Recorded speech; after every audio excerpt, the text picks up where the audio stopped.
Good afternoon. By my timepiece, we're 2 minutes overdue. So we'll welcome you to this meeting, the Game Fishing Parks, and we'll ask Representative Emory Donahue if he will get things started with a word of prayer. Emory, if you will. Thank you. Let us pray. Dear Heavenly Father, we just lift you up today, and Lord, we thank you for watching over us. We pray that you take care of our families while we're away. Give us safety traveling. Lord, we just thank you for everything we're about to hear, that you open our minds, help us to receive everything that we do. Lord, we give you the praise and the glory in Jesus' precious name. Amen.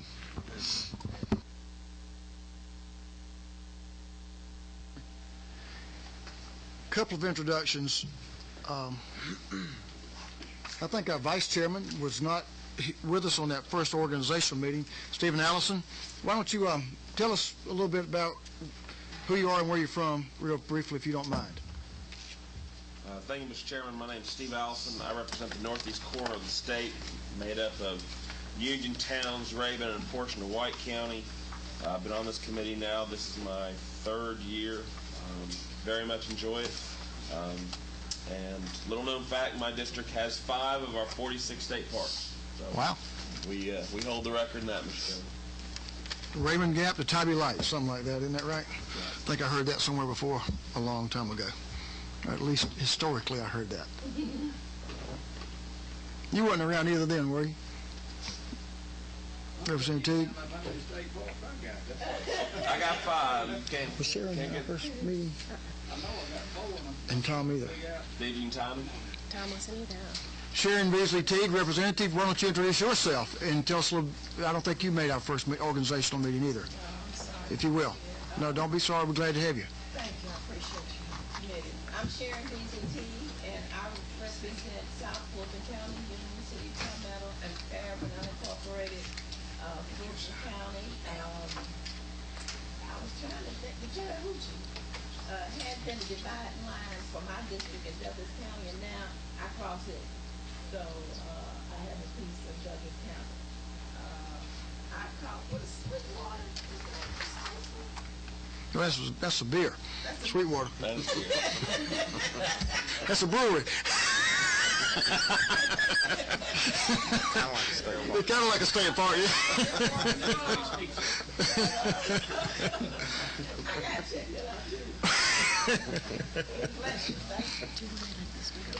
Been a member of this committee since I've been here, I believe, so we appreciate you, and you're a tenacious hunter and fisherman. We appreciate you, a whole bunch. Chairman Tom McCall, Chairman of Ag, and from up in the Elberton area. Tom, you have some state parks in your district too, I think you say. I got Russell, Watson, Bobby Brown, Mexico, Bicycle. Bobby Brown now closed this. Well, I represent all 3 big lakes on the north end of the valley. The district goes from Athens to Columbia. Glad to have you back again, Tom. Appreciate your service. You're glad you must have made that. 2 of us. Feelings mutual. Representative Al Williams from Liberty County on the coast. Al, tell us a little bit about you. Al Williams. I live in Liberty County. That's where the water tastes like cherry water. And I'm neither a prolific hunter nor a fisherman, but everybody else in my district is. So I love hunters and fishermen. I don't, so we're a rural county, and Fort Stewart is the bedrock of my community. That's where ag I meets. did my fight in Vietnam, so Ag that's one meets. of the 3. But I love serving on this committee. I've been on it for 10 years, going in for 11 years. So I've been here. Jay's not to be. I love the dog hunter.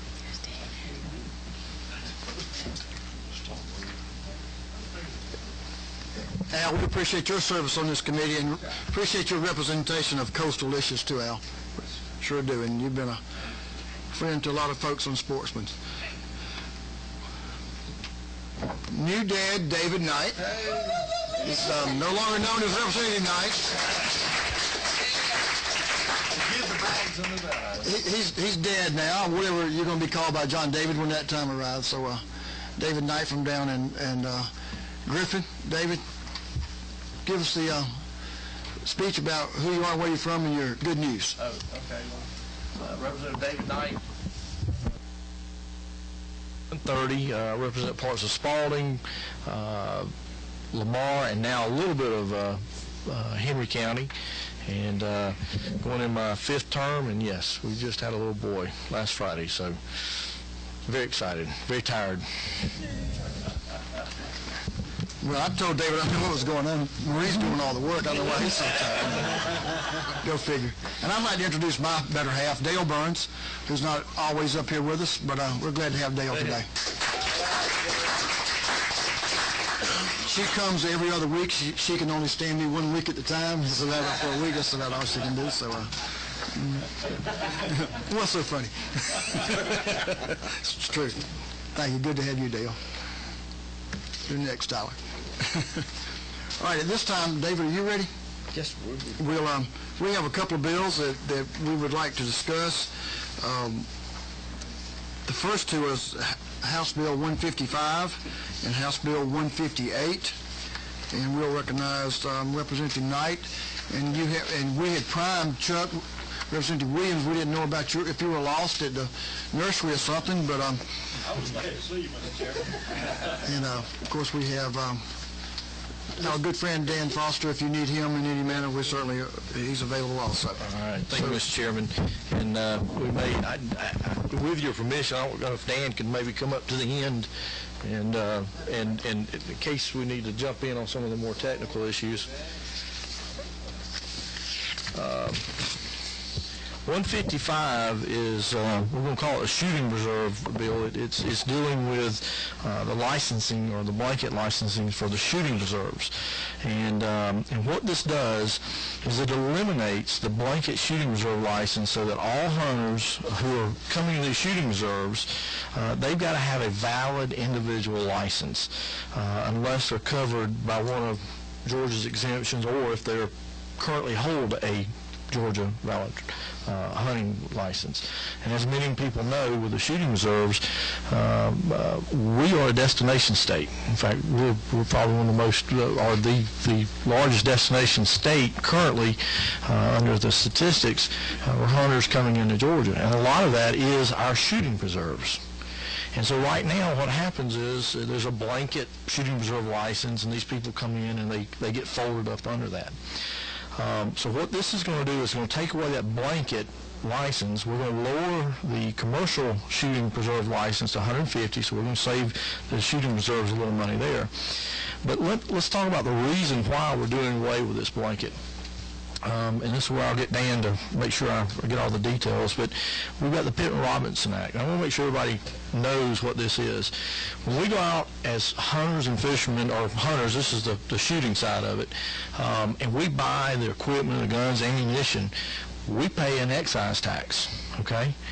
It's not an income tax. This is us as sportsmen going back, and this tax is then allocated from the federal government back down to the states, and it's done based on the license. That's the fairest way to allocate this tax dollars, is back through the license of each state. So we're one of the only states, Dan, if I'm not mistaken, that has this group of people who are coming into our state that doesn't have to get a license. Okay, so what we're saying we're going to do is make them get an individual license. It's a 2-year shooting preserve license. It's his own classification. It's good for 2 years, and so that we're going to now get credit for that, and we will hopefully be able to get our fair share of those excise taxes, because we've got those hunters coming into the state of Georgia. That's a lot of what this bill does, and it does a lot more than that, but that's the gist of what we're trying to do. There were public meetings that were held with the shooting reserve owners to get their input, and to my knowledge, I'll let Dan speak on this, but I think we've got everybody pretty much in agreement with us. The DNR has made some special arrangements with the shooting reserves as far as trying to make this easier on them, and I'll let Dan explain that, as far as a specific license that they can come in if their guests are coming in and they don't have time to go on the computer. They can get a license, and the DNR will work with them on that. Other parts of this bill is basically some cleanup. Things that have been in the code that are basically useless. We're not really out there looking for these things anymore, such as, how many feet do you have to have, between signs, the posted part of it. We're adding or doing a definition for pen-raised birds. We're updating that. We're also, another important part of this bill is the hunter education. If we remember a couple years ago with the former commissioner, Insurance Commissioner Oxendine, remember that when he was on that shooting reserve, but he did not have a hunter safety certification, okay? And he tried to claim that. Well, this is a hole in current law. I mean, the Georgia law is very specific that you've got to have that hunter safety certificate. But what we've done there, and part of this bill, is going to allow DNR to work with these shooting reserves such that when these shooters come in and they're giving basically a safety course within that shooting reserve. They either look at a video or they go through a presentation, and that would meet the qualifications, and it would get those shooting reserves off the hook, and it would also clear those shooters. But that's basically the gist of the bill, and overall, we think this would help our DNR and help bring some of those dollars back into Georgia that rightly should go to us, because currently all those hunters that are coming to Georgia aren't being counted in that allocation, and we're missing out on some important dollars that we can invest back into our wildlife and our state here. So with that, I'll be open for any questions, and maybe let Dan follow up on some specifics here I may have missed. Let's hold the questions for a minute, and maybe and Dan Forrester, who's the Director of Wildlife Resources for Department of Natural Resources, we could hear from you, and maybe you could answer some questions in your presentation, and then we'll question both of you if we need to. Great. Committee's okay with that. Thank you, Mr. Chairman. Let me first say this is a department-sponsored piece of legislation. It is a piece of legislation that has grown out of a number of meetings that we had with the group that is impacted here. Currently, there are around 100 commercial blanket shooting preserve operators, and the law in its basic form would be changed to mandate individual hunting licenses for all those folks that go on a preserve. The cost of that license in statute currently is $12 for a 2-year license, so it's not very egregious in terms of cost. But as Chairman Knight said, the value for us is for every paid license holder we can get federal dollars. So the federal impact of that is even greater to our operation than the state part of that equation, and that was our principal interest. But there's several things in here as we worked with that community to make it beneficial to them, because obviously they're giving up simplicity and confidence that everybody's licensed. The big issue that we worked with them on was a hunter safety certification. They had no way to know currently if an individual has hunter certification that comes to their property. There's no place they can look it up, and so they had to rely on the will or confidence of the individuals to say, oh yeah, I'm covered. And what this bill does is takes that liability or uncertainty away by saying if you cover X, Y, and Z in basic safety courses, then those people are exempt. And we're confident that will work for 2 reasons. These places, they're in the business to bring people quail hunting. They usually hunt one guide for 2 to 4 people. You go get a safety briefing. They know what they're doing. Safety is catamount. And we already have an exemption in the current law. If you buy a 3-day hunting and fishing license, you're exempt from hunter education anyway. So this makes it front and center, easy for them, takes away a liability issue. The other thing that it does is these are commercial operations, and while you don't currently have to have a fishing license to fish on private property, if it's a commercial property, you do have to have a fishing license, and this is kind of one of those grays. These people advertise, come and, hunt and fish, and some of them even stock trout in some of their ponds in the winter, and they've never really been required. This takes the gray out by saying, okay, you can also fish on those ponds or from those properties where you've got a shooting preserve license. So it takes away some uncertainty, but has great financial incentive for the state. And that, Mr. Chairman, is basically what this bill does. Thank you, Dan. A couple of quick questions. We have one person who'd like, you want to speak to this bill, Todd? A couple of quick questions from the committee.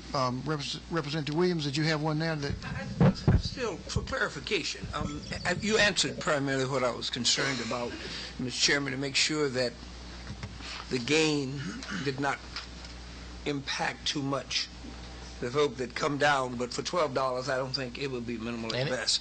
But my clarification now is the 3-day license that exempts you from the safety course. So if I can afford 3 days, does that mean that I'm not a threat? I mean, I could don't know anything at all about safety, but I've got a 3-day license. So, and I might mistake a vest for a quail. How does that? Essentially, we term that license an apprentice license. Hunting is one of those things that you're not apt to just pick up and go on your own. You tend to have a mentor involved. And what we were finding is folks would grab a friend, say, Mr. Chairman, would you like to go dove hunt with me tomorrow? I'd love to. Well, there was no mechanism in the law for you to do that, even though you might be sitting next to me using my gun. So we made this apprentice license available. And we were one of the first states in the nation to do this almost 10 years ago. Many have followed suit, and I don't know of a single incident related to that apprentice license to date because of the nature of the sport. Representative Allison. Mr. Forrest, good to see you again.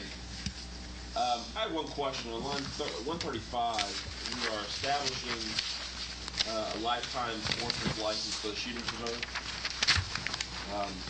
type SP license.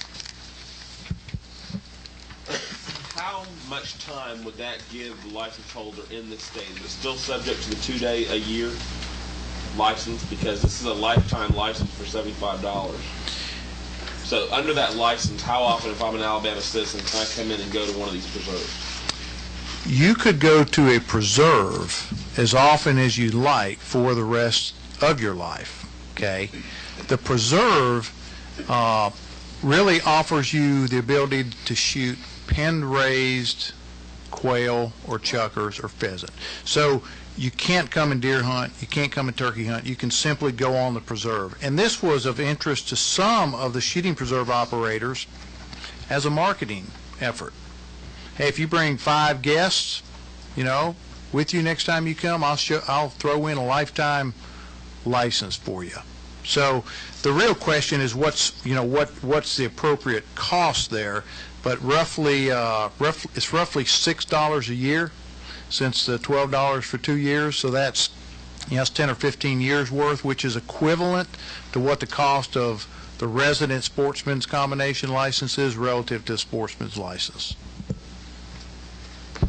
Obviously, being a border county with another state, I'm just a little concerned that I don't have someone sitting in Murphy, North Carolina that's best friends with a shooting preserve in Union County that's going to come over and shoot, basically. But I don't think that's going to be a big deal. I just wanted to. Good question. Yes, sir. Good question. Representative Teague.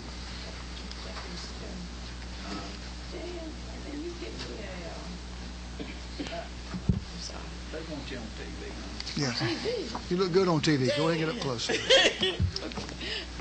Can you give me a little definition of shooting preserve so I can kind of get that? And then why the fee for a non-resident the same as for a resident? If you can help me with that. Okay. A shooting preserve is a licensed facility that allows one to, for a fee, release pen-raised birds to hunt. So it really is not a license on the public trust resource, the wildlife. You can't, under a preserve license, go and hunt wild quail or doves or anything else. So a preserve is licensed by the state because there are guidelines that you have to follow to ensure that that practice is safe for wildlife. There's some disease testing requirements and notification requirements and the like. In Georgia, those 100 commercial blanket operations primarily utilize pen-raised quail for release. So that's really what a shooting preserve is. And the fee is $12 for a resident or non-resident, because a regular hunting license will suffice in lieu of a shooting preserve license. If you have your hunting license already, you don't have to buy a shooting preserve license. A 3-day hunting license for a resident is $3.50. So if you were just going to make one trip to a licensed shooting preserve, it'd be cheaper for the individual to buy a $3.50 3-day license as opposed to the $12 one. So it is cheaper essentially for a resident than a non-resident. Mr. Chairman, and that's a great question, and I want to make sure we go back and focus. This is primarily focused on those non-resident folks who are coming in. If you're a hunter or a fisherman already in Georgia, for the most part, you've already got your hunting and fishing license. You don't need anything else. This is for those folks, as I said earlier, who are making Georgia a destination hunting state and who are coming in and basically are not doing anything as far as a license, because that's the only hunting they're doing is on these shooting preserves. Thank you. Huge economic impact. I think we're the #1 destination hunting state in the country, and these shooting preserves are a huge part of that economic puzzle that we put together as far as our natural resources and our hunting resources. And it's just and it brings in a lot of folks from other states. So we need to make sure we treat them fairly, but make sure they're educated as far as safety, as is always our #1 goal. I'd like to recognize the Speaker Pro Tem, Jan Jones. We're glad that you would join us, and we appreciate you being here and appreciate your interest. And in rural life, we know that you are interested in it and where you come from, where your roots are. So thanks for being here, Jan. One of our former assistant commissioners, Todd Holbrook, is here in a different position these days, but he wanted to have a comment. If we'll get you to swap places with Dan, Todd, we'd love to hear from you. Get used to that seat. Thank you. It's been warmer at times than others. I am Todd Holbrook. I'm the president of the Georgia Wildlife Federation, and I would just like to say I think this bill is brilliant. Federal dollars that should have been coming to Georgia for years have been going to places like Tennessee, New York, California, places that have been better at capturing their number of paid license holders.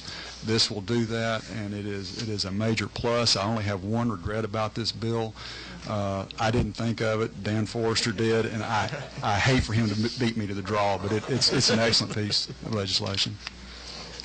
Any questions for Todd?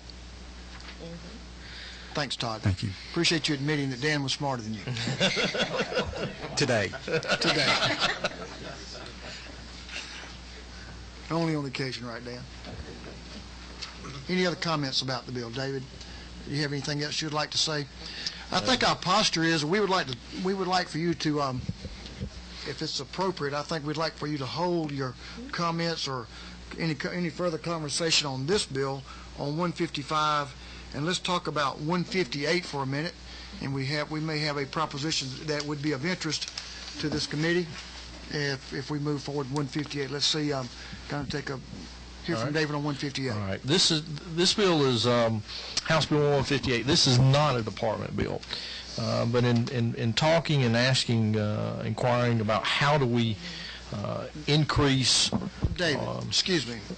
Let's talk about the sub. So I think that'd be the appropriate. Oh yeah. That's LC number 400285S. 0285S is what we'll consider now. Just wanted to know that. 0285S. Everybody have a copy of that? And that's what we want to talk about as a sub to HB 158. Okay, Dan. Thank you, Mr. Chairman, for clarifying that. That could have been confusing with two different bills.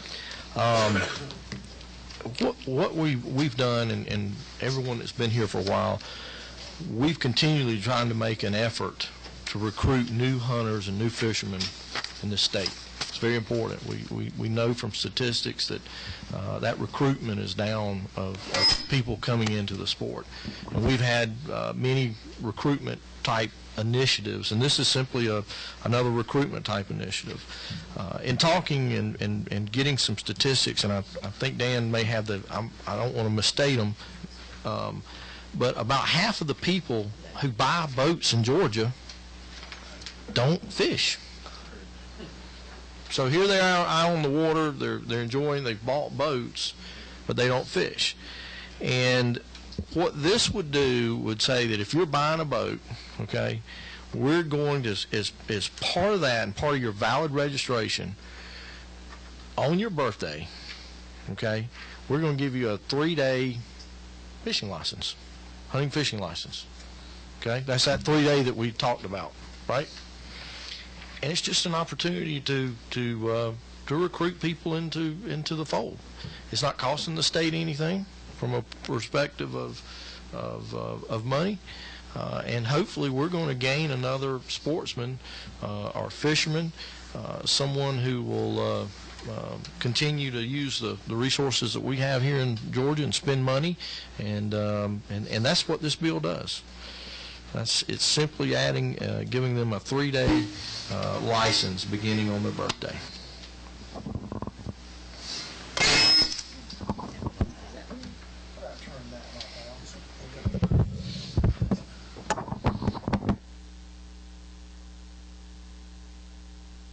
Questions for the author on his idea?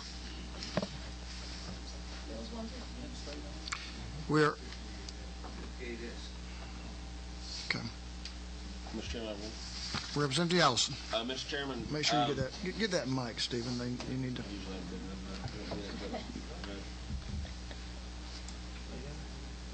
Mr. Chairman, I have one quick question. Is this going to be a reoccurring, so every year on their birthday they will have a 3-day period of time in which they can fish, or is it going to be just the year they purchased the vessel? I think the registration is for 3 years, and so on that birthday, 3 years every year on that birthday for 3 days, they have the opportunity, as if they had went out and bought a 3-day license, to go out and enjoy the fishing, and it's just simply a recruiting tool. Total of 9 days. 9 days, yeah. Great idea.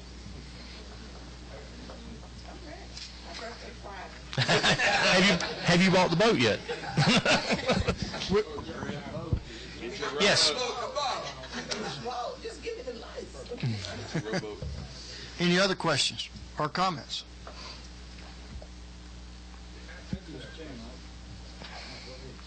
Representative Bruce. And I apologize, I can't remember what it said. Are you saying if you buy a boat, you get the... With a valid boat registration in Georgia. And again, it goes back to the fact that about half, the statistics show that about half of the Georgia boat owners who go out and buy boats in Georgia every year, they don't have a license. They don't go out and fish.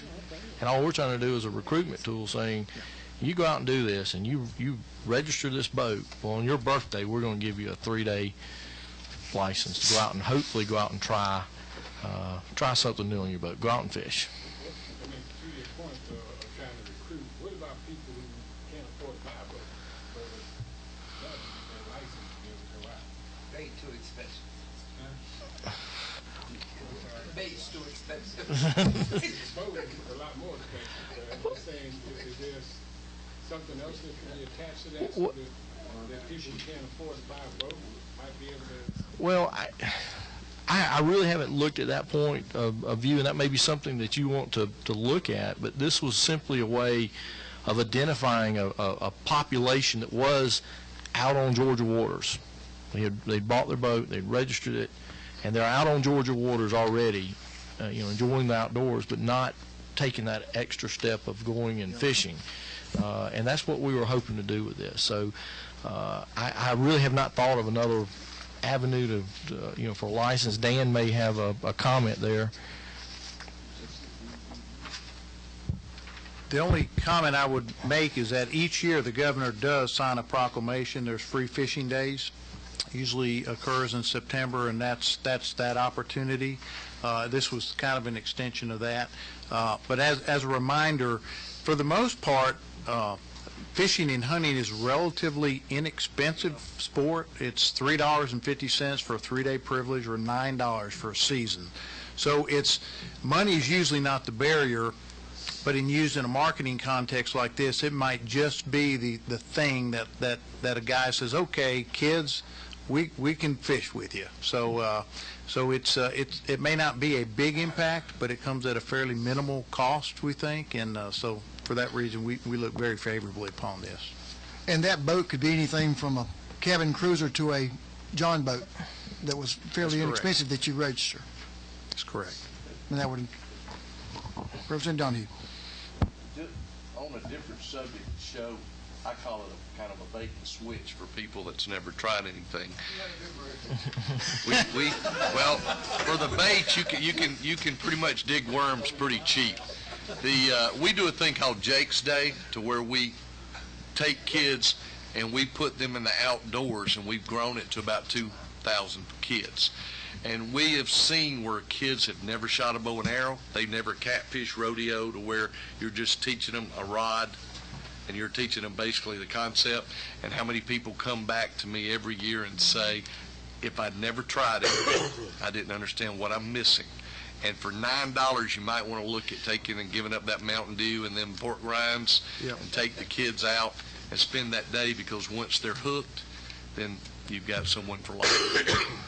Good point. Thank you. Dan, state one more time.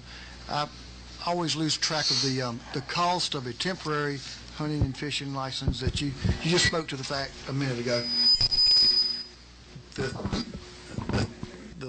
The cheapest hunting and fishing license you can buy is a combo, and it is for $3.50, and it is a 3-day privilege.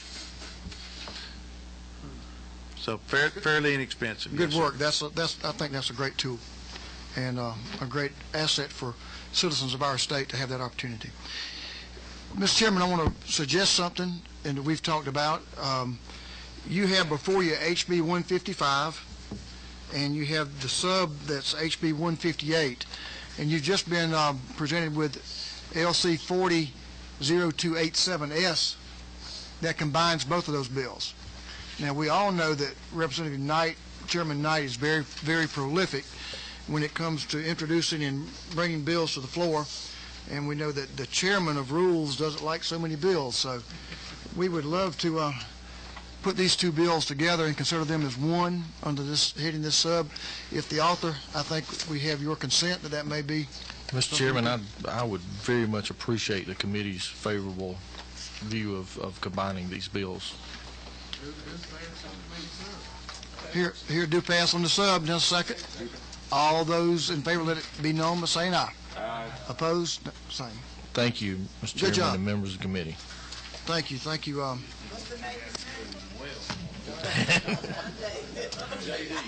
Yeah. He's named after myself and the speaker. Yeah. You think that'll help? Don't worry about it. You've been doing that for a long time. But I don't know where it'll help though. But it'll help someplace.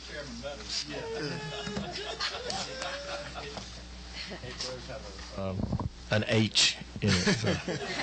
Thank goodness. Thank you for your attention on that one. Let's go to HB 207.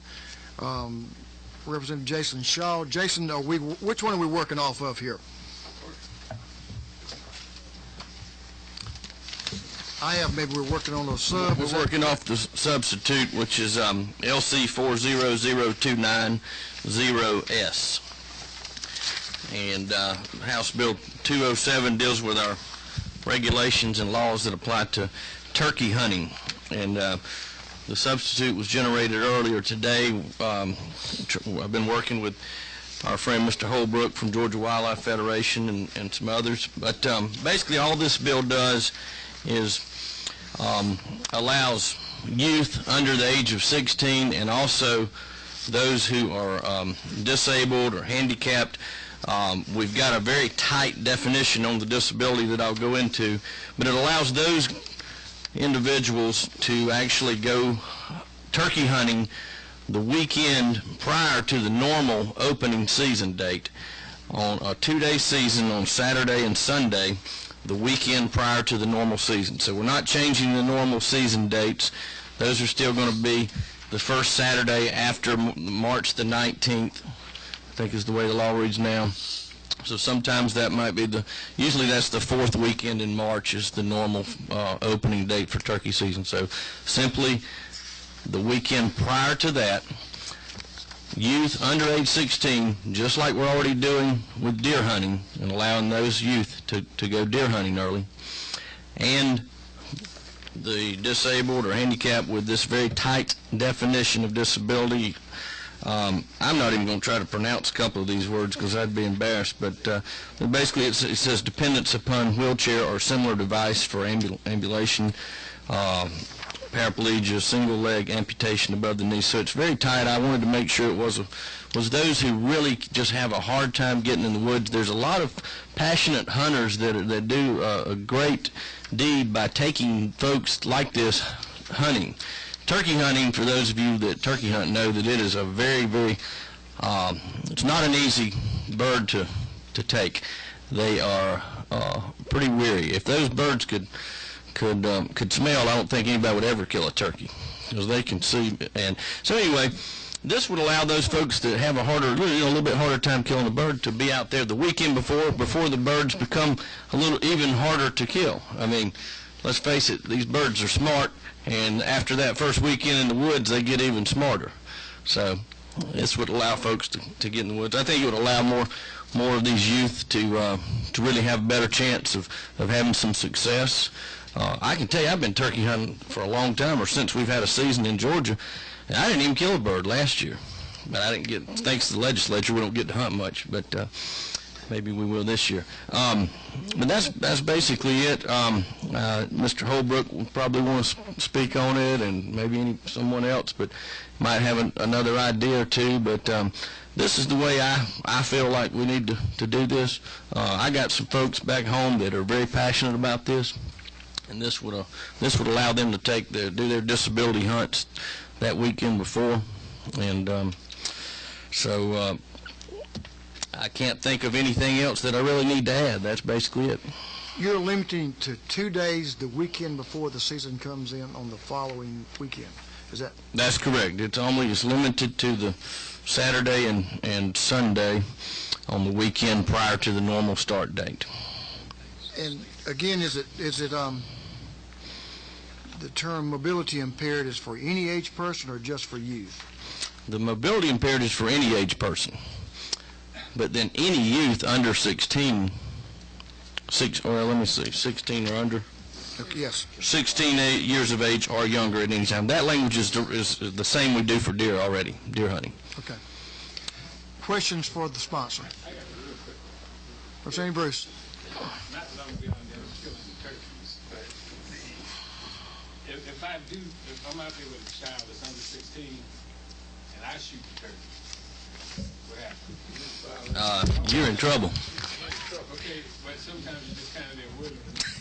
Well, as long as you're just with them, as long, yeah. If they're under 16, you actually kind of teach them how to do this.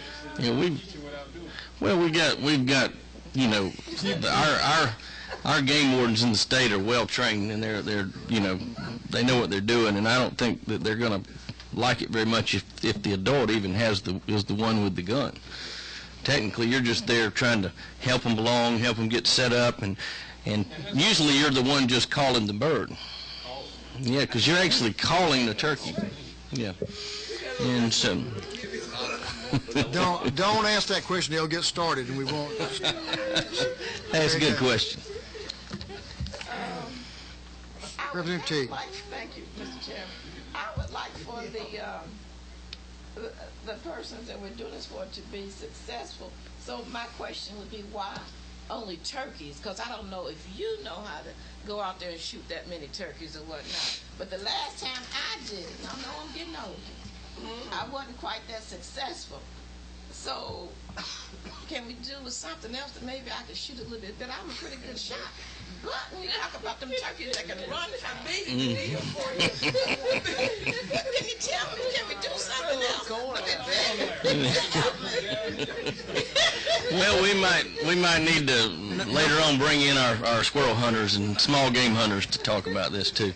We would love to accommodate you, but no, ma'am. This is just for turkeys, which is one of the, like I said, one of the most challenging types of hunting we have available. It is.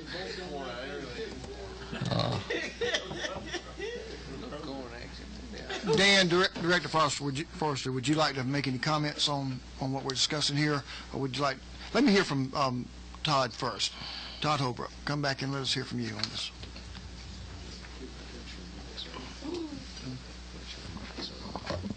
Make sure your mic's off before we get that squelch again, if you don't mind. Make sure yours is on, Todd. Thank you, Mr. Chairman. I think we got it. First of all, I'd like to say thank you to Representative Shaw. Has been exceedingly open to conversation on this particular issue, and it is one that runs pretty deep with me. I kind of feel like I need to borrow a chapter out of Henry Davis's turkey book. And if you're not familiar with it and you're a turkey hunter, you ought to be. But basically, he spends a little time qualifying the witness, and in this case, I feel like I need to spend a little time qualifying the witness. Back in my youth, I spent 3 years of my life capturing wild turkeys, equipping them with radio transmitters, following them around the woods, reporting on their movements, and collecting data, doing the analysis, and writing the reports and publications on wild turkey, specifically as it related to turkey nesting and recruitment, and specifically as it related to hunter harvest and impacts on turkey populations. So I feel like I have something that I think is fairly important in terms of qualifications for these comments. An early statewide season, even if it's for teens, an earlier, runs counter to certain biological principles that are foundation to the wild turkey's population recovery that we now enjoy. A lot of people may not realize it, but early March in the turkey woods is incredibly important in terms of gobblers establishing dominance, hens and gobblers dispersing to prime spring habitats, and the onset of breeding. And this critical time is when the dominant gobblers, those with the best genetic makeup, have the opportunity to breed with hens without the disturbance of hunting. And one breeding event, a single breeding event, is good for an entire clutch of eggs. And if that clutch is lost and the hen re-nest, it's good for the entire next clutch of eggs that comes along. That's very important, because those dominant gobblers, after they make that initial breeding, then become somewhat expendable to the population. Stated otherwise, they become part of the shootable surplus of the wild turkey population. It isn't necessary to carry them over. It is necessary that they get that initial breeding in place, and you want the best, most dominant gobblers doing that breeding. So Georgia, having such a long turkey season, and our turkey season opens fairly early, extending that earlier causes concerns from a biological standpoint. And the Georgia Wildlife Federation has always taken a stance that we're about professional, biologically defensible hunting regulations. It's a very important part of what we, the Wildlife Federation, does. With that said, there are a couple of changes that I think could minimize any of those biological concerns. Preferably, I'd rather see the language borrowed from Taylor's Law relative to who would be eligible for the hunt. But even if it stays with teens, language in paragraph B that kind of framed the footprint. It doesn't necessarily have to be a statewide footprint to meet some of these objectives for providing some special opportunities for some deserving Georgians. And that language could be, and I have a copy of it I can share with you, upon receiving a request for a special hunt event to be hosted by a charitable conservation organization or a state or federal agency the commissioner may issue special authorization to hunt turkeys during that early weekend. What that does is keep this from being a broad statewide season, which has those potential biological impacts. But if you have a narrow situation where a charitable organization wants to support a group of youth or individuals who have mobility impairments, it provides them that opportunity to do it without having a broad statewide impact. And so I would respectfully request that that additional language be considered. And I would bring those up.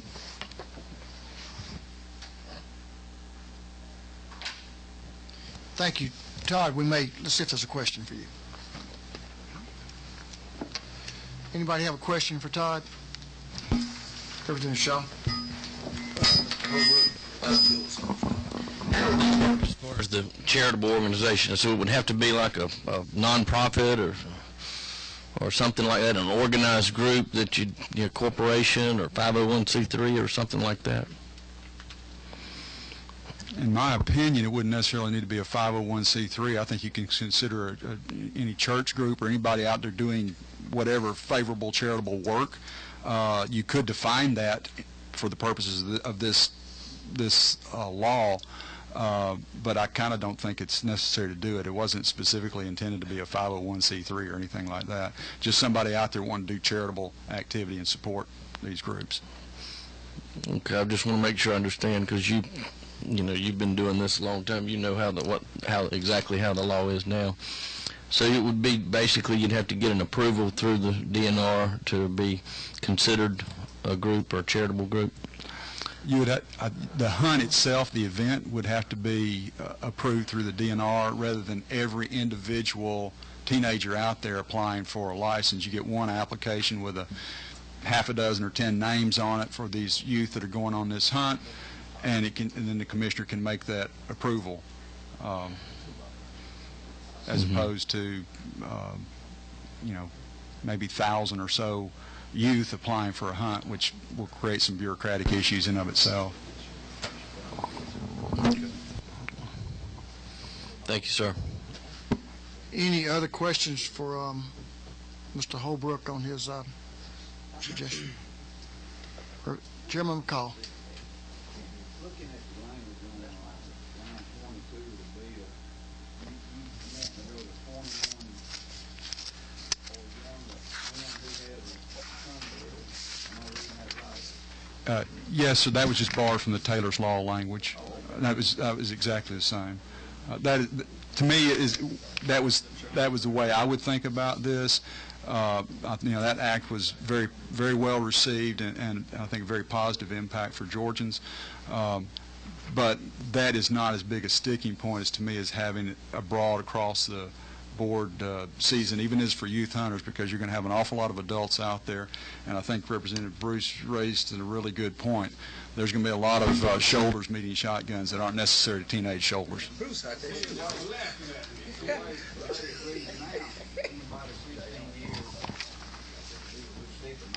That's correct. That's correct. And I think that's what Mr. Shaw's constituents were asking for. The 21 was my suggestion.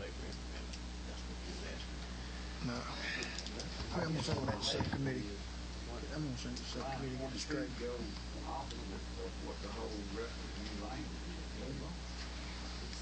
We got some other tests. I think that's correct understanding. It's a different it's a different direction. It's a different direction. That is correct. Any other questions for Todd? Thank you, Todd. Thank you. And again, Representative Shaw, I appreciate the opportunity for comment on that. I like the 21, the Taylor's Law language, but I think we should do that in addition to what we're already doing. From Director Forrester and a little bit of information as you see it from the department. I'd like to ask you a question first, Yes, if you don't mind, and answer it in your comments. How many youth hunters do we have in Georgia that would qualify as far as that would be involved in this additional 2-day season? I'll give you some numbers, and you have to make some interpretations. We certify about 15,000 youth annually through our hunter certification program.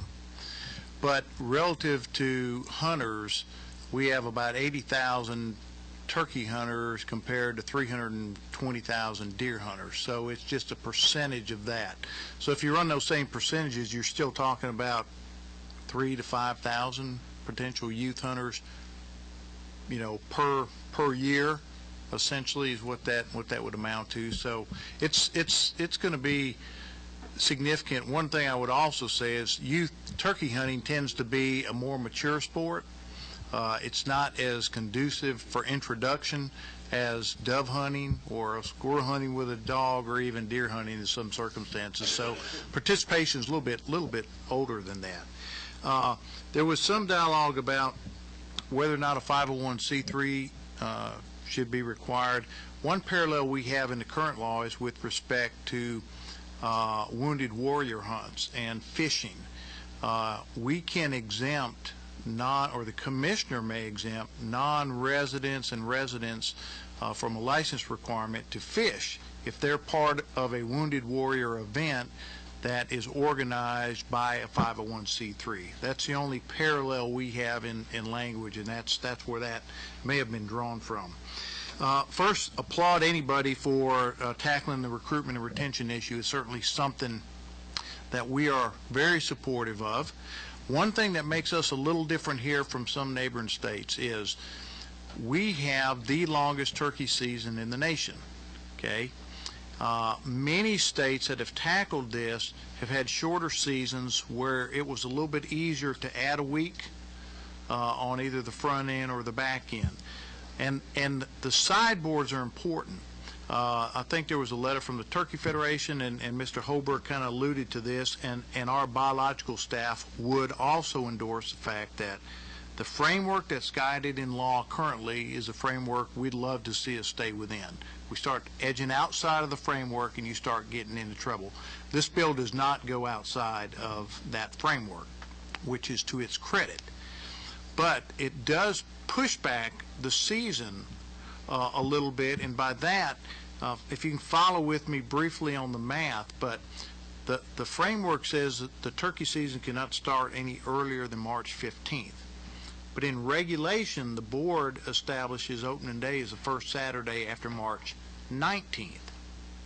So under this bill, you could have a youth season as early as March 16th, and then opening day for the regulars would be 7 days thereafter, the 23rd, which would make opening day normal for the turkey hunters. But if the first Saturday after the 15th is the 22nd, then the opening day for the normal season could be as late as the 29th.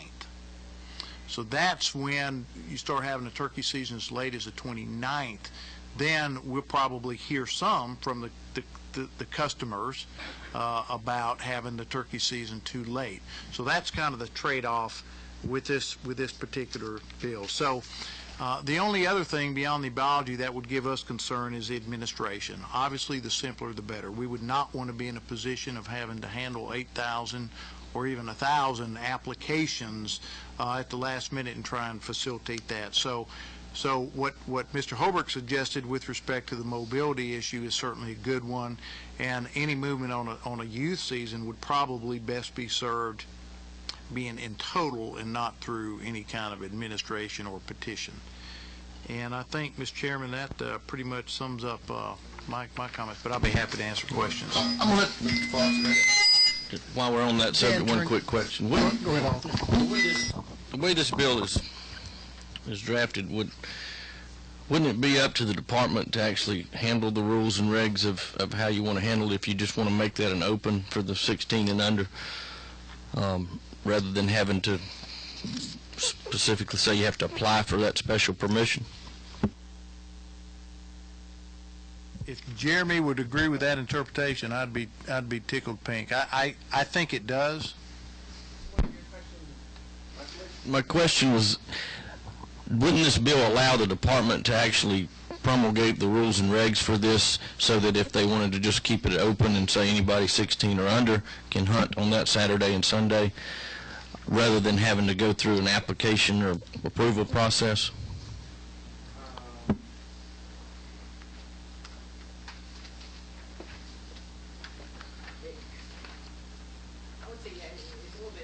about special authorization, which almost implies that it's an individualized kind of license.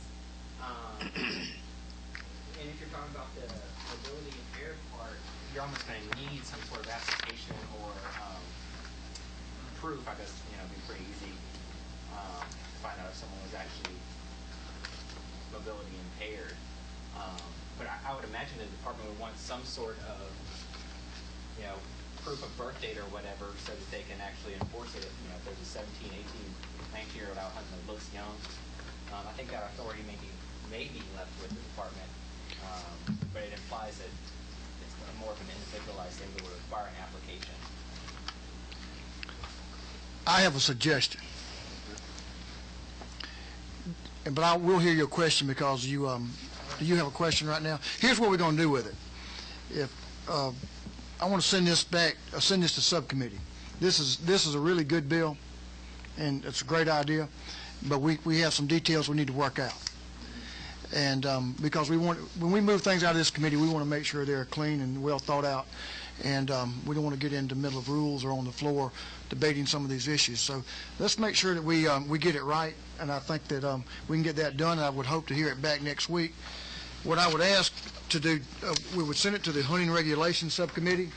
Jason, you chair that subcommittee, but I'm going to ask Vice Chair Allison if he will call a meeting of that subcommittee. And we have Representative Shaw, Representative Bruce, Representative Donahue, Representative Earl Earhart, and Sharon Beasley Teague on that subcommittee. And you guys get together, and let's do it fairly rapidly, and we'd love to hear it back next week at our meeting or very soon thereafter if we can't get it done by next week. But we'd like to work some of these issues out, and if members have some concerns, they certainly can relay those to me, to Jason, or we'll hear a couple of them right now if something needs to be said. Representative Williams.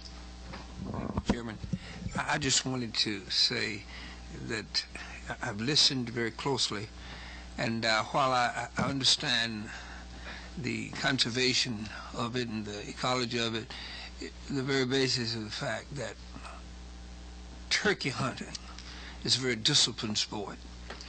I don't think we're going to have a big kill with youngsters. They might eventually become good turkey hunters, but they're not going to walk up and be good turkey hunters. Second thing is that with the challenge, the dependence of wheelchair folk, because of the same reasons, it's a difficult sport, but for them to have the enjoyment of the hunt, I think far outweighs the downside, the enjoyment of the hunt, because it's still a very tough sport requiring a lot of discipline, but the enjoyment of being out there and taking a couple of shots without Bruce trying to get their weapon would be a great thing. But I just want the subcommittee to keep that in mind. I think a lot of people probably thought when we brought turkeys back to Georgia, they may have lost some of that native weariness of the hunter, but I think they did well. I mean, Todd, you did a good job trapping the smart ones, evidently, and because they are definitely very intelligent birds, and it's very tough to take one. It's a real prize, but this issue is too important not to get it exactly right, and I agree with you, Al. And Jason, we would appreciate, Stephen, we'll work on this thing, get it right, and bring it back the next time, and I think we'll have a good piece of legislation we can pass out. Is there anything else coming before the committee? We'll talk about falconry a little bit next time. Madam Pro Tem, is there anything you would like to bring to our attention? We're glad to have you here. Yeah. We can do that. No further business. We'll stand adjourned. Thank y'all.